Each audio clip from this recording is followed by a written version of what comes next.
All right, welcome everybody. Thanks for joining us. And today we're going to talk about more AI or generative AI, and we'll focus on transforming assignments and assessments in higher education. As I know you've all been following AI, how can you not? You can't avoid it. It's in every bit of news out there. I know it gets sensationalized at the large media level, but there's a lot of good information. Hopefully people have been following and learning more about it. And so we want to make today's session as informative and practical as possible. And I'll give you a little more introduction here, and then eventually I turn it over to our guest speaker after I introduce him. So we're going to jump into another stage in our series. Let me go to slideshow, full screen mode, excuse me. Okay, great. We first started doing sessions related to AI back in May, and that's where we had a session where it was kind of a here and now, here's what's happening, this new term where all of a sudden AI is a big factor. And we had a couple of professors from Cal State University, Chico. I know Zach is on today. I'm not sure about Nick, but they did a great job of showing us how they were actually exploring ChatGPT with their students in their courses and trying to really understand how that becomes a variable, a factor for teaching and learning, and how to do that in the best way. So they started really at the lead edge and have been blogging about their efforts. And so we have that recording if people want to see. That's linked in the slide that we'll share with you. And then also we did a session in June, ChatGPT Unleashed. And so looking toward fall and how to prepare. And so Heather Brown, who's on today, was one of our presenters, and we were looking at kind of the scale in the 6 or 7 weeks that have passed from the first session to the second session and all the tools that were available. What were some of the best ones? What were some of the best approaches? And then we also had Lorna Gonzalez from Cal State Channel Islands present and look at their faculty residency in AI, summer residency in AI, and what they were doing to approach their efforts, and then how they would try to scale that this fall and what they learned. And then you see today's as the third session here. And then just a quick plug, but we'll talk about it more at the end and give you the link. We're going to do a session next week related to policy, because that's a big deal at campuses is, okay, how do we develop this policy that's going to guide all levels of involvement around AI on the campuses, from administration through faculty, staff, students, et cetera, all facets. So stay tuned for more on that one. Throughout the session, please continue to use the chat. We check that. We have a team. We'll look at that. Whoever's not presenting can help respond and help moderate on what's being said, and make sure to post to everyone. And feel free to share across the group, ask questions, make comments as well. Let's see what else. We'll be interacting with a couple of online tools. We'll do a quick answer garden. We'll do a couple things in Padlet. So we want to make these things as engaging as possible. Also know that we will automatically send you the recording, a whole resource bundle from this session. So anything you see that we go by that's a reference link or anything like that, just know that you can go back to it, because we don't want to dump everything into the chat. But we will also provide an edited transcript. And from our last session, it was quite rich. So we definitely edit that out, all the hellos and thank yous, but we'll give you the meat of the session and the sharing that takes place, because you all bring a lot of information and expertise to the session. All right. In just a higher level, what I wanted to do was just give you a quick scan of this new WCET, which is the WICHE Collaborative on Educational Technology. They just put out a report about 3 weeks ago, and they surveyed, I believe, our 600 higher education individuals and looked at the status of AI at those campuses. And 37% of the institutions are using or considering AI for assessment and feedback. And that's happening sometimes in very thoughtful, guided ways, and sometimes it's happening in individualized ways. But 37% of the institutions are using or considering AI for assessment and feedback. 44% are using or considering AI for content creation. That could be informational content for students, student support services, teaching and learning, different types of uses there.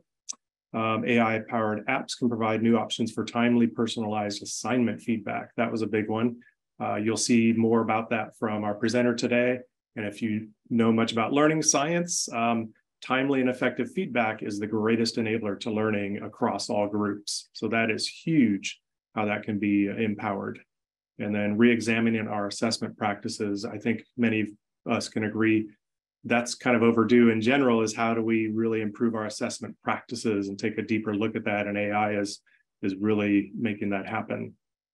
And then, of course, some institutions are taking the approach to use AI for checking on plagiarism and academic integrity monitoring, and we can talk about the good and bad of that. We'll get into that in our session a little bit. So that's just a scan at the higher level as sort of a national survey as we lead into our session today. And then let me just do a quick introduction. I should introduce myself very briefly. I'm Brett Christie, and I'm VP for Educational Innovation and Inclusivity here at Alchemy. Been in that role for a few years, and then prior to that, about 25 years in higher education, first as faculty and then as a faculty developer at campus and system levels, and just love doing whatever to empower teaching, learning, and the greatest number and diversity of students succeeding. So that's my mission. But let me move on to our guest here, our esteemed guest. So it's my pleasure to introduce Danny Liu, who's an associate professor at University of Sydney. He's a molecular biologist by training, a programmer at night, research and academic developer by day, educator at heart, father of twins, doing this session with us at 1 a.m. tomorrow. Thank you for that.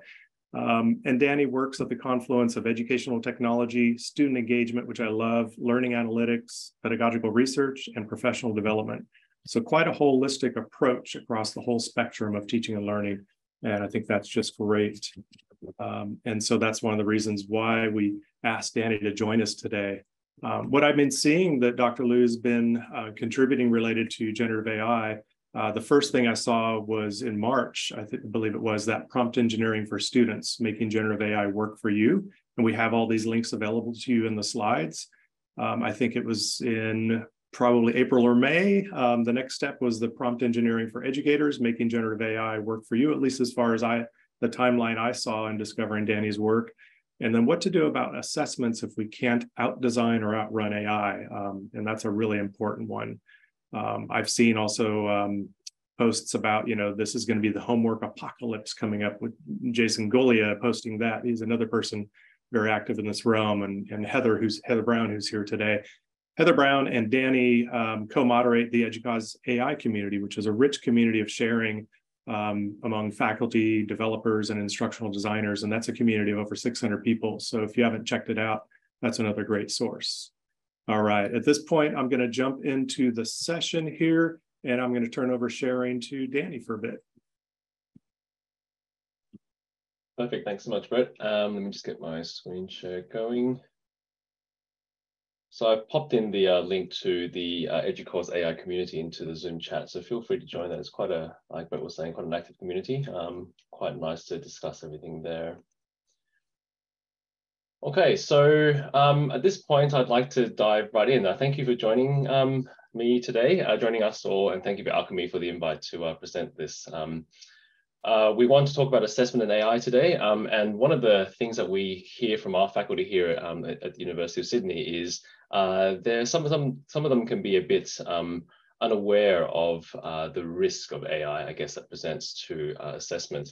And so they say things like, I've got a very authentic assessment. It's reflective, it's personal, it's contextualized, it's situated, it's real world. Surely my assessment is AI proof. I've spent a long time developing these assessments. Surely it's AI proof. So if you have a look at this kind of assessment here, a student is asked to write a reflection about their experience on a pharmacy placement. They have to describe an event, and I guess the thought is, can AI reflect? Can AI be able to attack this particular assessment? And so I want to tab out of this and go over to ChatGPT. I'm going to start a new chat here. I'm going to use GPT-4 just because it's a bit more powerful. I'll zoom this up a little bit so we can see a bit better. I'm going to pop that prompt into ChatGPT. Powered by GPT-4 model. And you can see here that it's essentially helping me as a pharmacy student write my reflection for me without perhaps even having done that placement. And so you can see that, the AI is able to fairly quickly manufacture patients, manufacture pharmacists, manufacture situations which never happened, and for me as a student, I'm able to fairly quickly get something like this out for submission as an assignment. And so despite this assignment being quite authentic and us going on in higher education for a long time, that authentic assessments are the answer, I think we're in a state where authentic assessments it's not really AI proof. And with this situation here, a student could write something like, can you say that I cried a bit? And then the AI will modify the story to include that little bit of emotional reaction as well. And so this is a little bit of an insight into what AI is capable of. While this is generating, what I want to do is I want to quickly show you another kind of AI. This one is an AI called Site.ai Assistant. This particular thing, the prompt that I've fed this AI is this prompt up here. So write an analysis of this particular drug that's used for treatment of rheumatoid arthritis. And in this analysis, do all these things. And this is actually taken from a real pharmacology assessment. And what this particular AI does is not ChatGPT, it's a different AI. This AI is actually able to draw on scientific literature and then produce a ChatGPT-like generation, which actually has real literature in place. And so you can see in blue underneath here, this is actually where this particular AI has written about, or in response to my prompt. And you can see here that basically a lot of the information here is drawn actually from real scientific papers. And so one of the points that people often have with ChatGPT is, ChatGPT can't do references. That's true. ChatGPT does manufacture references a lot, but there are new AIs out there and the AIs are improving all the time, which can bring in these real references here. So with this kind of in mind, I wondered if, Brett, you could take us through to this, this answer garden. You're on mute. Thank you. Sorry about that, folks. Yeah, so absolutely. So in the chat, you have the link to our answer garden, and what that's designed to do, and Danny, if you want to click there as well from your screen, is we just want to get your reaction to what you just saw briefly there, your educational and or emotional reactions, and just quick pulses. These are anonymous, just kind of put in there one term at a time, what you're thinking, what you're feeling so far about this demonstration. And we use this simple tool, Answer Garden, just to do a pulse check, just to get a sense of where people are on a particular topic in a moment. So yikes as to the extent that these types of tools can go to produce things. There's a yikes and a wow on there, which I think is really appropriate, because it's yikes if it's not structured or appropriate use, and there's a wow if it can be empowered to be used effectively and appropriately. Amazement, overwhelmed. Yeah, there's that double edge as well. This is all amazing, but it's coming so quickly and moving so fast. So how do we get a handle on this? How do we sort of saddle up and stay along? And this will keep refreshing. This is a free, easy to use tool if you're not familiar with it. And scary now jumps in there as well. Yes. And so that's where you can have a conversation. If you were to have a group of faculty that you're working with at your campus and you get these responses, that's where you can have some dialogue. Okay, scary in what way? What's scary? How can we take off some of those edges? How can we refine that assignment? And Danny will get to some of those examples, so I won't say much there at the moment. So quite a balance of concerned, excited, scary, and amazed, which is typical. We see a full spectrum usually when people talk about AI based on sometimes familiarity, sometimes readiness, sometimes from role posit. All right, thank you for that. Let's go ahead and go back then. Perfect, thank you for those reactions. There's interesting, it seems to be the reactions are kind of veering towards kind of the negative side of things, which is, I think, a good place to be right now as we explore the rest of today's session. So what I did want to kind of think about now is what the benefits are and what the challenges are of having AI related to assessment. This is a Reddit post from about a month or so ago. It's since been deleted, but I took a screenshot of this because it's quite interesting. This was a set of students who, college students who delivered a presentation which was completely generated by ChatGPT, and they got full marks for this thing. And they say they're alarmingly concerned about the future of higher education, which I think mimics a lot of the answer garden responses that we saw on the previous page. So in this particular thing, I want to pull out two ideas from their post. And one is they didn't care about this presentation.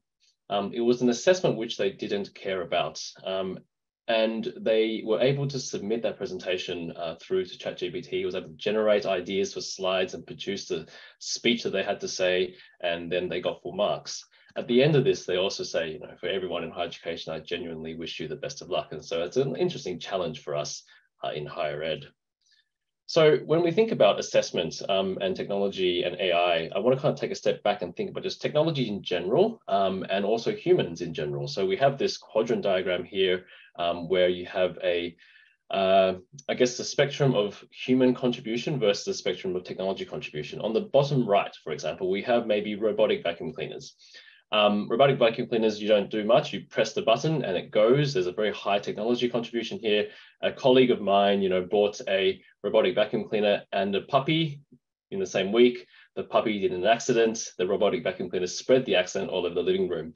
So low human contribution, not doing much, but high technology contribution doesn't always end up nicely. Telehealth. So during the last few years, because of COVID, we've had to sit in our living rooms and talk to our doctors. And in this situation, the technology is there to help, but it's not doing a lot of things. It's actually the human, the doctor, who is doing the most, has the most input, the most contribution. But then you've got examples in the bottom, top right corner, which is starting to be a situation where you have humans contributing quite highly, but also technology contributing quite highly. The digital cameras we held in our hands, we still have to frame the picture, but there's a lot of AI that happens in the background in those cameras to make the picture look good. Piloting an airplane, you have you know, autopilot, co-pilot, those kind of things helping pilots along. And who would be able to fly an airplane these days without that? But at the same time, the pilot needs to know what they're doing as well. So high human and also high technology contribution. In terms of how this works for AI, we have the situation on the bottom right again here, where you potentially have students seeing AI as a way to shortcut learning or shortcut the production of assessments. And so you have students maybe approaching this with a create it for me mentality. We want to try and avoid the bottom right corner. On the top two quadrants, we kind of have on the left, the idea that students may be able to use AI to help them in the process of assessment, maybe to brainstorm ideas or to polish assessments up. But kind of in the top right, I think this is where we need to kind of head towards, which is the idea that we will have high human contribution as well as high AI contributions in the situation where we start to collaborate quite closely with AI to produce things. And so when we think about assessments in the era of AI, I think one of the facts of the matter is that any take-home unsupervised assessment could potentially involve students using AI. Okay. The prediction from a lot of different people is that generative AI will be infusing the world of work and also the world of life. The evidence coming out from a number of research labs is suggesting that it's not really possible to detect the use of AI in writing. And so if we kind of take the fact and these two kind of blue boxes together, we come to the conclusion that perhaps we can't actually outdesign or outrun AI.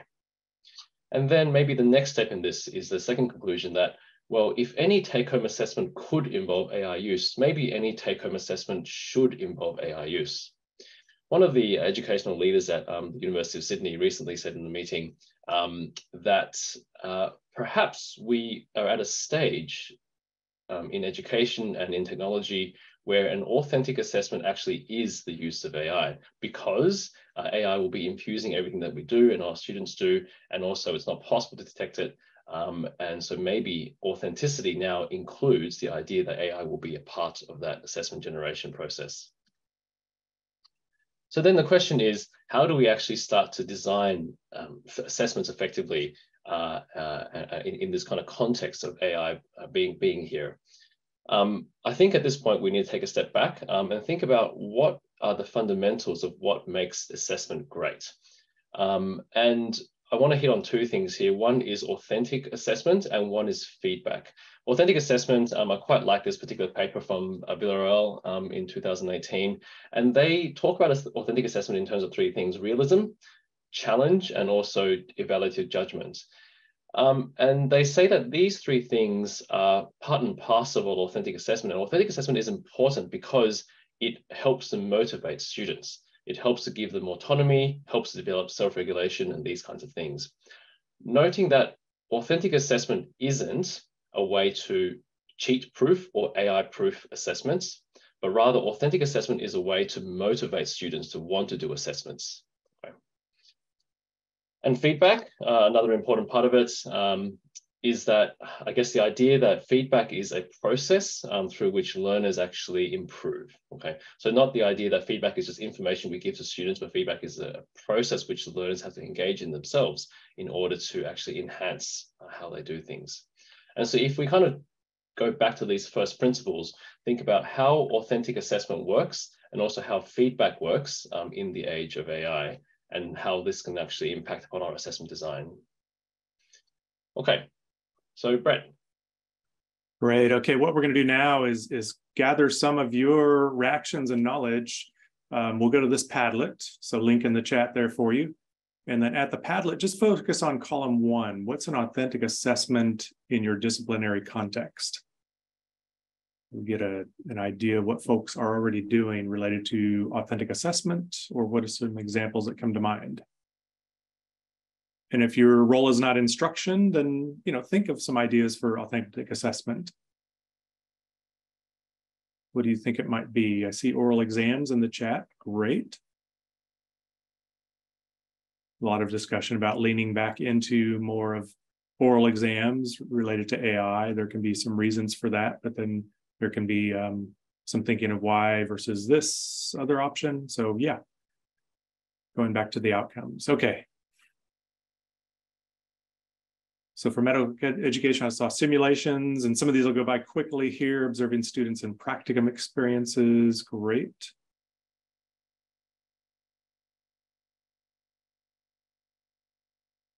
Skill and simulation. Oh, sorry, Brett. But Danny, a lot of these ideas are really great. They're talking about case studies, so ideas of applying what students know to real life, making portfolios, group projects, application of skills, role plays, application. There was a person down below who wrote research, or is it research papers with a crying face? Maybe that's because Cite AI can now write research papers for us. That's an interesting interesting development there.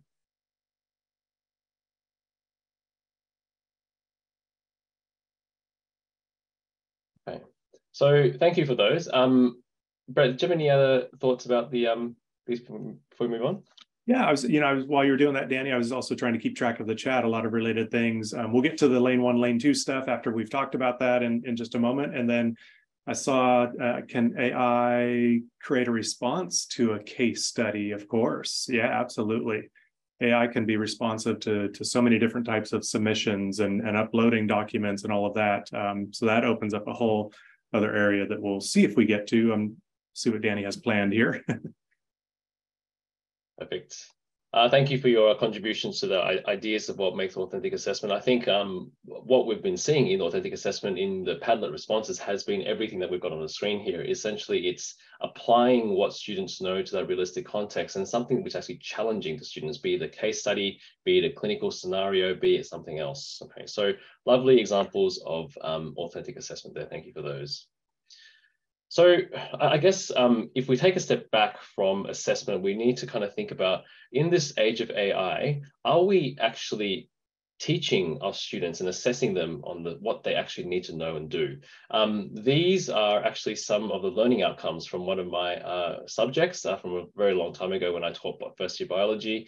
And you can see, I'm ashamed to admit that these were the learning outcomes I had for my unit way back then. It's all about kind of understanding these basic things, understanding and finding information, that kind of stuff. And so I think if I was to have a go again at teaching this particular unit, what I would do is I would change these learning outcomes to kind of fit more contemporary needs of students. And so ideas around critical interpretation, around critical thinking, analyses, discovery and synthesis, and maybe even collaboration with AI. And so as we think about assessment, I'd encourage you to kind of also at the same time think about, do our learning outcomes, which our assessments are meant to assess, do our learning outcomes actually meet the needs of students these days? Okay, and if they don't, then how do we change them so that they do? And then once we have learning outcomes which are contemporary and suitable, we need to start thinking about how we assure them. Now, in the age of AI, we've come up with this idea that there's kind of a two-lane approach to designing assessments. And this lane two, the second lane, is kind of related to the quote that we showed earlier about how maybe in this day and age, authentic assessment actually is the use of AI. And so the idea here is that because we can't stop students from using AI, and we need to help students learn how to use AI because they're going to be using it in their future work and life, maybe part of the assessment process that we need to do is we need to actually help students learn how to use AI productively and also responsibly. And so this second lane of this two-lane approach talks about how assessments may be used to actually develop the capacity for human AI collaborations in students. So for example, maybe encouraging students to use AI to brainstorm, to summarize resources, maybe showing students how to critique AI responses or to improve upon them. And then also in the longer term, once we've had a bit of time to breathe and change, think about assessments, maybe think about how we can actually get students to document that process of collaborating with AI. And then we mark the process of what the student does as opposed to the product. Because after all, we're not interested in 1,000 essays on Shakespeare, but what we are interested in is we're interested in 1,000 students learning how to analyze Shakespeare. And so if we can start to think about the process of assessment, I think that's quite an important part of assessment redesign. Now, of course, in any one course or module, you really need to, have lane two there because we need to help our students learn how to collaborate with AI, but at the same time, we also need to prove that they know what they do. And so lane one is also equally important in that it helps us to assure learning outcomes. And so in lane one, we have more traditional assessment types, for example, in-person exams and tests, viva voces, interactive oral assessments, and these kinds of things, which we can put students in a more secure environment so that we can actually make sure that they know and can do the right things, but then also have that balance of lane two, which is going to be more motivating and more authentic for students too. Now, as a quick example of this, I have a marketing example here. So the learning outcomes for this particular course might be for students to apply marketing concepts to real world scenarios. Maybe they need to develop some communication skills and evaluate the effectiveness of different marketing strategies. Okay, so how does lane one and lane two look like in this particular example? Lane two, perhaps in this kind of AI world, would involve students using Bing Chat to do some market research for them. Bing Chat is powered in creative mode by GPT-4, which is the more powerful AI model. And also Bing Chat is able to access the internet. And so it actually can be quite powerful for market research. And maybe they use a generative AI which generates images like Adobe Firefly or Canva AI or those kind of things for campaign design. Okay. In the process of collaborating with the AI, perhaps students would then need to document how they work with the AI, how they prompt it, how they fact check it, how they improve and critique upon the AI's responses. And maybe they have a in-class presentation, but the marking of these lane two assessments is privileged towards that kind of process. So the documentation of the process of how they actually improve upon, critique, and work with AI. So we have lane 2 because it's motivating and it's interesting for students, and it also helps them develop AI literacies. But then we also need lane 1 because we need to actually prove to ourselves and also to our students and also to accrediting bodies that students actually know their stuff. And so, for example, maybe after their in-class presentation, they may launch into a 5-minute Q&A with the examiner, where they have to defend their research or analysis approaches, or maybe they need to sit in a supervised setting for 20 minutes and attack an unseen case study. Okay, so lane 1 and lane 2 are both necessary. You can't really have a lane 1.5. So any assessment which is a take-home unsecured assessment, so not a lane 1 assessment, students could use AI for. And so it essentially becomes, why don't we just push it into a lane 2 assessment? Okay, we can't have really a lane 1.5 assessment in this day and age because students will use or can use AI in lots of different ways which are undetectable by us. Okay. So this is the kind of thinking that we're doing at the University of Sydney to help our faculty think about how to steer assessment in the right direction. So at this point, I think we can hop back into the Padlet and see if we can imagine some lane 1 and lane 2 examples. Right, and that's where people can get a little bit into their respective contexts as far as maybe modality, discipline, things like that. Yeah, go ahead and hop us there, Danny.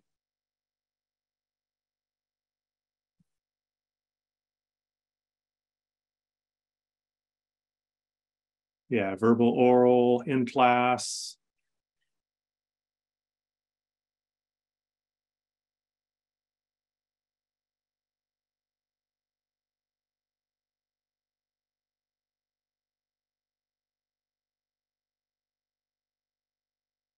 I love these ideas coming through. We're just one of the working groups at the University of Sydney where we're starting to try and think about how to curate and collate different examples of lane 1 and lane 2 assessments.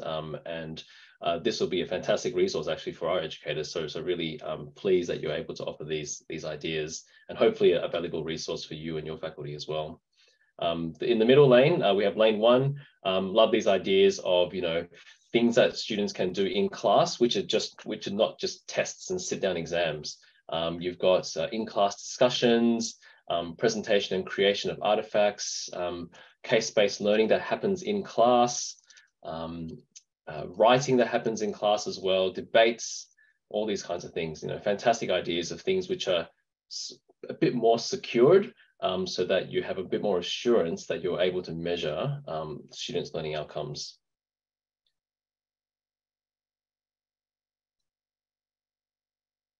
I know real quick, Michelle asked in the chat if we could share these. Absolutely. You'll get the whole bundle of everything you're seeing today, where we'll have access to the answer garden if that was of interest, but also, of course, the Padlet, because there's a lot of crowd thought and generation going on here. And as Danny said, these are useful. You can take these back for your own use or for working with others as a faculty developer or an instructional designer. A lot of examples here to help you out. And judging by the height of the scroll bars, it's interesting that we're having a lot more trouble thinking of lane 2 assessments because it is difficult. A lane 2 assessment is going to be harder to mark, a bit more unfamiliar to us, but I think it's the place that we need to kind of start moving into in order to help our students develop AI literacies and also be more motivated to complete assessments too. And yeah, asynchronous online, it's really difficult. Asynchronous online, you'll need a way to actually secure some level of assessment there. And so, yeah, definitely some sort of invigilation or proctoring, I think, is necessary, but minimal. I think with lane 1 and lane 2, the approach that we're taking is you need both lanes, but you should privilege lane 2 because that's where the learning will happen, and that's where students will be motivated to do the assessments. But you need lane 1 there just to check that students know their stuff, but privilege lane 2 if you can. And Danny, I've seen it come up a couple times in the chat. Anything else to add about fully asynchronous online courses? I know you mentioned that that's, there's no lane 1.5. Anything else to say about that? Yeah, it's really tricky. And we're helping a few people here think about that as well. I think for completely asynchronous courses, we need to start thinking about the reality of potential AI cheating. And so my strong feeling now is you still need to figure out a way to do a synchronous secured assessment for those courses, unfortunately.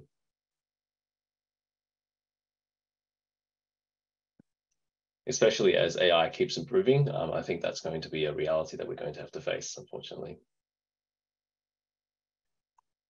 Okay.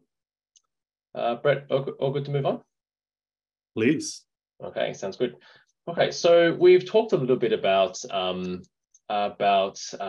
thinking about the two-lane approach and how assessments might need to change in the face of AI. But this next part, I want to think about how AI can actually empower us in the process of actually changing our assessments, thinking about assessments and these kinds of things.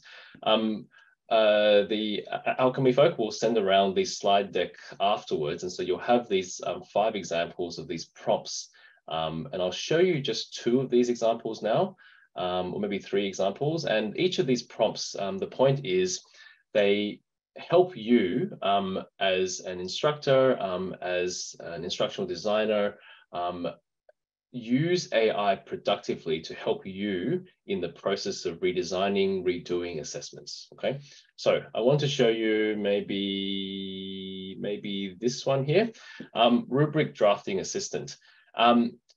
Rubrics are really useful because they help to establish standards for your students, and they help to I guess get a better idea of, or help students get a better idea of what you expect out of them through the assignment. But they're really hard to write, or personally, I find rubrics really hard to write as well. And so this is where I kind of like using AI to help me as an instructor.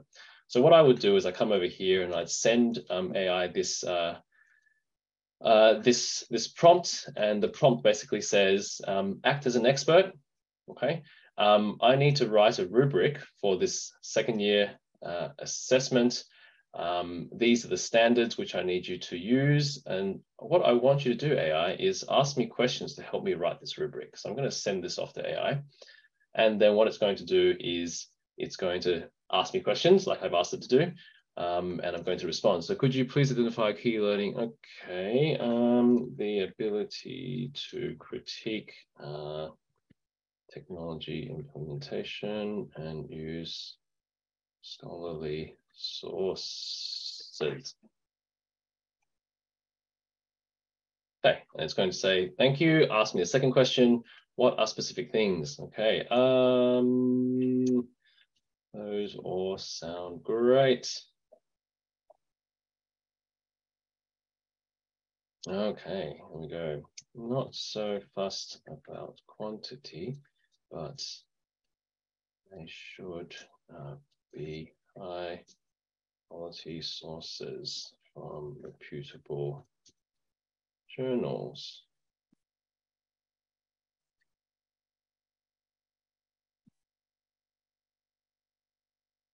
Okay, other competencies, okay, maybe coherence and repetition.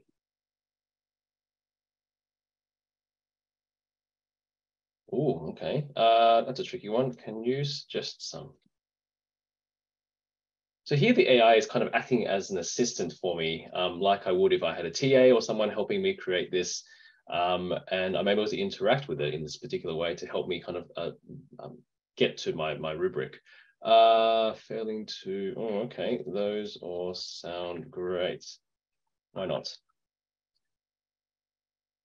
System, okay.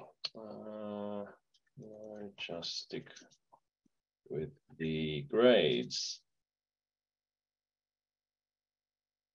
All right, so finally, it's found enough information from me, and it's going to help me draft my rubric. And you can see that it gets creating my rubric. It's got the rows which contain this kind of the criteria that I need students to hit, and also the columns, which are the standards which I need students to hit too. Now, this initial rubric here is not going to be extremely good, but it's a really good start for me as an instructor to say, oh, okay, well, this actually makes sense. I might modify some of these, but then instead of me spending more time modifying this, what I might come to the AI and do is I could say, please provide more detail in each of the descriptions for what students need to demonstrate. Okay. And because it's a chat interface, the AI will look at that, and then it will, once it responds, it will improve upon that for me. Okay. And I find after a few iterations, the rubric that the AI writes is actually much better than rubrics which I could write myself or my colleagues could write actually.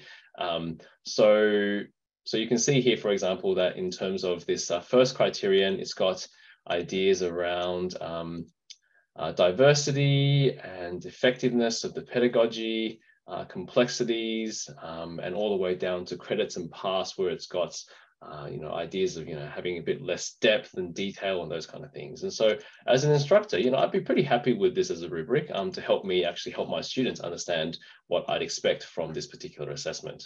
Okay. And something else that you could do with GPT is if you're not happy with its responses and you don't quite know how to encourage it to do better, an interesting thing is what you can do is you can literally say, you can do better. And it will try to do better. Okay. So that's an interesting example which I like to use because it actually helps me as an instructor to save time that I could use for other things like working with students, personalizing instruction for them and those kind of things. Another example that I'd like to show at this point is this particular prompt here. So this prompt here says, act as an expert.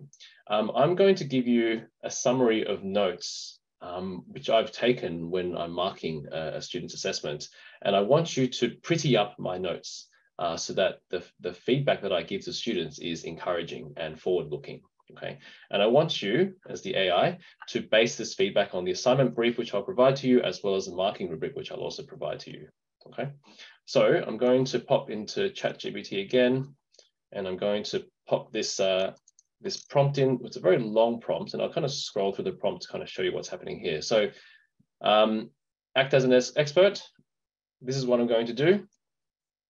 What I want the AI to do is write their feedback based on the assignment brief, and then provide this over 2 paragraphs. I'm going to provide the assignment brief to the AI, and I'm also going to provide the marking rubric to the AI as well, okay? And so I'm going to send this off to the AI, and it's going to say, I'm ready. Okay, give me your notes for the students. Oh, that's not good. That's weird. Let me try that again. Oops. No, let me stop that. Oh, this is the first time that hasn't worked. Very interesting. Let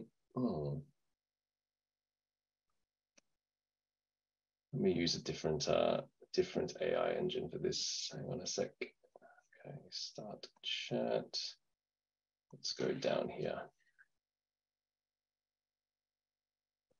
Ah, that's very disappointing. It didn't work as well. Okay, so usually what happens is that the AI should wait or should actually request me to write some notes, and then it will actually pretty up my notes.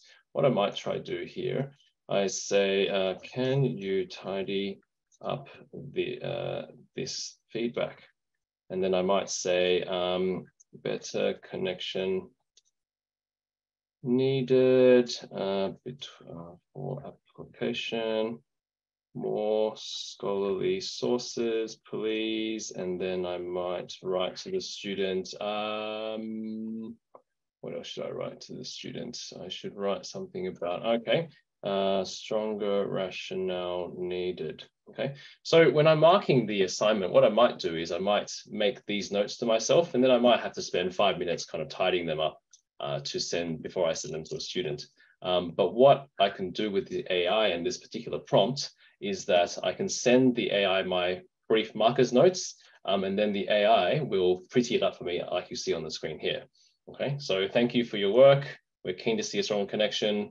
And then it will draw from the information I've provided to it in terms of what's in the rubric, what's in the assignment guide, and then it will kind of produce this nicer sounding feedback, saving me time, but also I'm the actual human marker behind this. And so I'm still marking, it's just AI is assisting me in making something more palatable for my students. Okay. So I think those are some quick examples that I like that are good to show. Once you get the slide deck, you'll have access to these that you can copy and paste into the AI to try for yourself. But at this point in time, I think I want to kind of take a kind of landing direction here and think about other things that we should think about. So in terms of detection, I think there's been some chat around detection, and Brett also mentioned this at the very beginning. There's a few kind of caveats that we need to think about when it comes to detection. There's a lot of false positives coming through detection software. And this paper was out, this preprint was out a couple of months ago, where it said that these detectors actually have a lot of false positives and bias against people who are from non-English speaking backgrounds, because of the way that they write has patterns in the writing, which the AI detectors actually detect more than other writing. There's also lots of false negatives. It's trivially easy to circumvent these detectors. There are sites online which promise and guarantee that if a student submits their work to those sites will generate, using AI, text which is undetectable by AI. If you're using GPT-4, there's a way to actually make GPT-4's output undetectable by these AI detectors, and that is to ask GPT-4 to write in 3 ways: in a sprightly way, to use sentences of variable lengths, and also to use more punctuation. And if you use those 3 magical keywords, the GPT-4 output is undetectable by AI. Okay, so there are issues with detecting AI with AI, and also there's issues with detecting AI by humans. This is an interesting article from the Chronicle recently, which basically says students use AI in so many different ways that it's really hard to detect and track these days. And also, if we don't have students' permission, we shouldn't be submitting their work to AI engines anyway. So I guess we need to take an open stance with our students. We have developed this resource at the University of Sydney recently in collaboration with students. A bunch of students came to us and said, we're really keen on AI, but a lot of our colleagues are not so cluey about it. And so we'd like to actually produce something that will help all the students around us get upskilled in AI. And so they produced this. That's the link, is publicly accessible. Feel free to use it, adapt it, take information from it if you want. It's our students' gift to other students. Feel free to be open with your students about AI. And I think I'd like to kind of land the whole discussion here on academic integrity, because that's a very big concern that we all rightly have around this.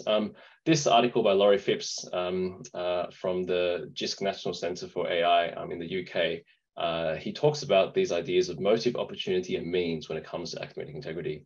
And with motive, I think what we've seen hopefully through today is we need to help students care about the assignments.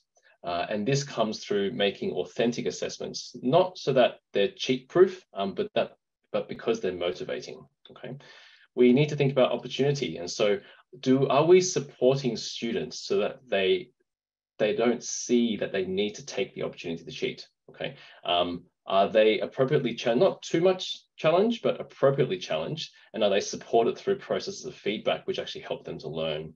And finally, means. Every student now has the means to potentially cheat with AI, but does it actually matter? If you're having a lane 2 assessment, maybe it doesn't matter that students are using AI because they should be using AI, okay? Because you have the lane 1 assessment there in order to assure their learning outcomes, okay? And thinking about the idea that maybe we're at a stage where authentic assessment actually is the use of AI.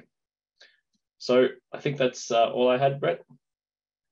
Awesome. Great, Danny. And thanks for your lead on the presentation and your sharing and all your efforts in this area and demonstrating, which I know can be quite complex doing live, especially when you got challenged by ChatGPT a little bit there for a moment, but carried it on well. Thank you so much for that. And all the contributions. I know there was a question about citing ChatGPT. APA now has the guidelines for that. And then I'm not sure about MLA, but those guidelines have been coming out recently. And then another question about, concern that you're losing something in the marking if you do not create the feedback, especially in terms of the idea that writing is thinking. And what we've been trying to, not to speak for Danny, and Danny can respond as well, but what we're demonstrating is how you can really use this as a strong starting point to generate something like that rubric that was very rich and detailed, especially when refined. And then you can check that for the different levels that it's doing related to blooms and to doing real deeper learning as opposed to just demonstrating. Is it really, critiquing and analyzing and showing deeper knowledge? And then for feedback, you can certainly ask ChatGPT to generate a first pass at feedback you would give on a student's product related to that rubric. But again, you want to go in and check for authenticity of that. And you also want to go in and add your voice to it as well. So it's something to help you with certain workload stages, but not to be the solution all end. Yeah. Let's see, I had another question that was interesting here. So many of them. Do you have to say please? No, you don't have to say please, but I have found that, you can never say please too often, but I have found that if you interact with it in those ways, that it creates this more humanized thought process. And Danny, you can share anything as well, to where you're not just thinking of this machine, but you're thinking of what you're thinking and what your end goal is with your students. And so that please and thank you type of interaction, or saying great or whatever, those additional words, and putting that affect in the process, I think can create that connection a little bit more. Danny, anything on that? Yeah, I think that's a great point. You don't need to say please, but my colleagues always joke, you never know when robots are going to take over the world, so why not say please? That's a great point. I saw somebody asking, please, could there be more related to asynchronous online courses? That's a great request. And so just so you know, when we do follow up with these webinars and when we send out the resources and all of that, we give a link to a very brief survey where we want to get your feedback on how helpful the session was, but also what would you like more of related to this topic or beyond this topic. And so please put your requests in there, because this session and the one next week, they're both heavily results of feedback we got from the prior session from about 300-400 people who said, we'd like to know more about assignment and assessment design. We'd like to know more about policy. So here comes our next session next week, where we've got a great panel. You can see the best guest speakers down there below: Melody Buckner from University of Arizona, Van Davis, Chief Strategy Officer at WCET that I mentioned, and he was the lead for that report that I shared very briefly at the beginning, which is a free download that we gave you, but we'll follow up with that. And then Jim Larimore, who is from higher education, but is co-founder and chairperson for EdSafe AI Alliance. And they work with all levels of education related to AI and looking at best practices and safe practices from early childhood education to higher education and workforce. So that's our wrap up. You have the link to our next session there. We look forward to analyzing all of your comments in the chat and preparing a report for you, synthesizing that for you, and the recording and all the resources embedded within. So feel free, and those who weren't able to participate, of course, they're going to get that as well through registration.